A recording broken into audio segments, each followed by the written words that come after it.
English လိုမျိုးနာမည်လေးတွေကိုစာလုံးပေါင်းပြတတ်ပြီလားမင်းနာမည်ကိုဘယ်လိုပေါင်းလဲဆိုပြီးတော့မှ English လိုမြည်တတ်ပြီလားဒီချက်ဖြစ်ဖြစ်ဝမ်းမဲ့ဖြစ်ပါတယ် Welcome back to English is yours English is yours ကနေပြီးတော့မှပြန်လည်ကြိုဆိုလိုက်ပါတယ်အဲ့တော့ teacher တို့ conversation လို့ခေါ်တဲ့စကားပြောလေးတစ်ခုကြည့်ရအောင်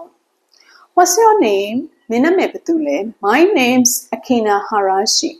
Is that A-K-I-N-E Yes that's right How do you spell your last name? H-A-Y-A-S-H-Y. No, it's H-A-Y-A-S-H-I. အဲ့တော့ပထမဆုံးအဘလို့မေးလိုက်လဲဆိုလို့ရှိရင်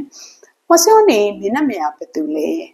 My name is Akina Harashi. ကိုနာမည်ဖြေတဲ့အခါမှာ My name is လို့ဖြစ်ဖြစ် I am လို့ဖြစ်ဖြစ်ရပါတယ် Is that A-K-I-N-E ဟုတ်ပြီသူရဲ့ first name နဲ့ last name မှာเนาะ first name က Akina ဆိုတဲ့စာလုံးမသိချလို့သူကပေါင်းပြပြီးတော့ပြန်ပေးလိုက်တယ် Yes that's right ဟုတ်ပါတယ်မှန်ပါတယ် How do you spell your last name မင်းရဲ့မိသားစုနာမည်လေးကိုဘယ်လိုပေါင်းလဲ H-A-Y-A-S-H-Y เนาะ question mark လေးပါတဲ့အတွက် H-A-Y-A-S-H-Y လား No မဟုတ်ပါဘူး It's H-A-Y-A-S-H-I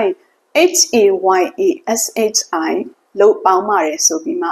သူပြန်ထည့်လိုက်ပါတယ်အဲ့တော့ teacher တို့ကနာမည်လေးကိုစလုံးမပေါင်းတတ်ဘူးဆိုရင်ဘယ်လိုမေးလို့ရလဲ How do you spell your last name မင်းရဲ့မိသားစုနာမည်လေးကိုဘယ်လိုပေါင်းလဲ How do you spell your first name မင်းရဲ့ကိုယ်ပိုင်နာမည်လေးကိုဘယ်လိုပေါင်းလဲ